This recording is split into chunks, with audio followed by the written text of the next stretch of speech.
Hello! It's so beautiful to be here and to be feeling and to be re-emerging into the light. Here we are now in January, heading out of what I call the dark days, the deep time of solstice, of winter solstice, and of going into slowing down for me, what I find over my cycles of time, which is what I want to share about here. I got this kind of deep awareness or hit of something that felt very alive for me, and I want to offer a new way of seeing the nature of slowing down. I spent, as I've shared many times in the past, my life, I spent early in the years of my life in a really sort of hectic, hyper overdrive mode. And in that time of high analysis and high action and engineering career and even endurance athletes, so a lot of go, go, go, move, move, move. And my days in those days looked so different than they do now. And so there's this been progression of slowing down that I've shared a bit about that kind of is freaky. Like, really, universe, I need to slow down more than this? You've got to be crazy. And yet, as I've let myself see that and see the cycles of it, I'm recognizing and acknowledging that the value in it and feeling in my body the value of these shifts and changes. And then from that value place of feeling and noticing what emerges as I let myself make these shifts, I also notice that I can trust it more. And by trusting that more, the space of the stillness and the slowing down and the shift opens up even more.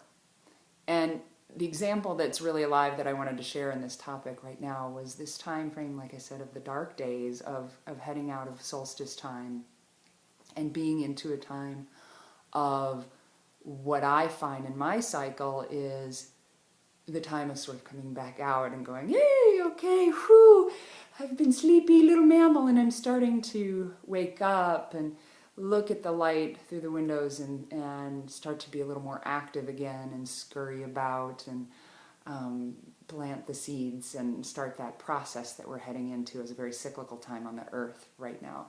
And the way that's manifested for me as I reflect back over my life over many decades is I remember some stories that I'd like to share as illustration of this. And back in school, in college, university for engineering that I was in, and again, a lot of late nights and long days and a lot of activity and a lot of do, more, put it on the list, get it done. And what I would do is do that and do it really well, but in hyperdrive, burnout mode, I'll say, which I wasn't seeing so much at the time. So then I would fly through a semester at school and finally maybe relax over the holidays. Maybe, if you call it relaxing, bouncing around to several different families and trying to manage all that. What would happen is I would inevitably, almost every year, that season time of over the holidays heading into my birthday, I would get sick, like sick as a dog sick. And I was seeing it as like I was really pushing, and my body just wouldn't let me, I wouldn't let myself slow down enough to sort of notice anything that was happening. So I would manage it, but in that very risky, like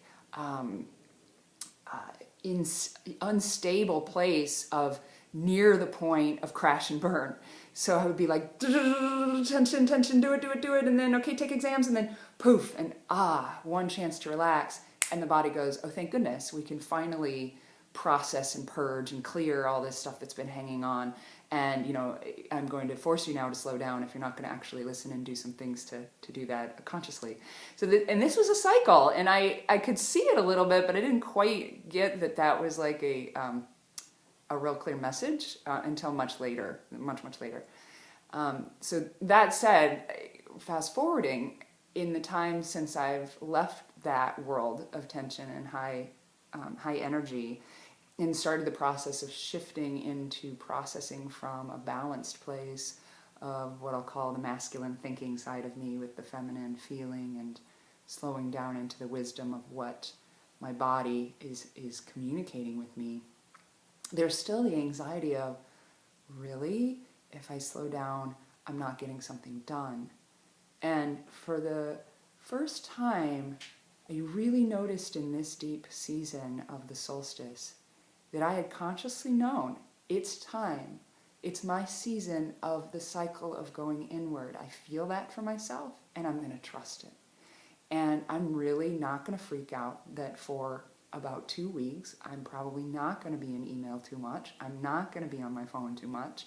I'm not going to be kind of posting or publishing about next things. I'm going to trust that this inward time is where I can, as a physical and an energetic being, take the time for rebuilding and restructuring and supporting the next phase of the emergence.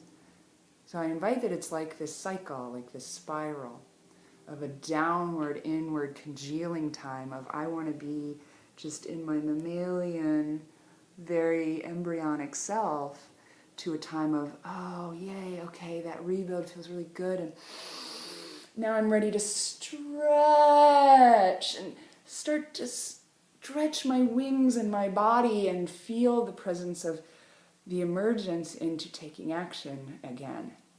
And that slow time of inaction is not at all not getting things done.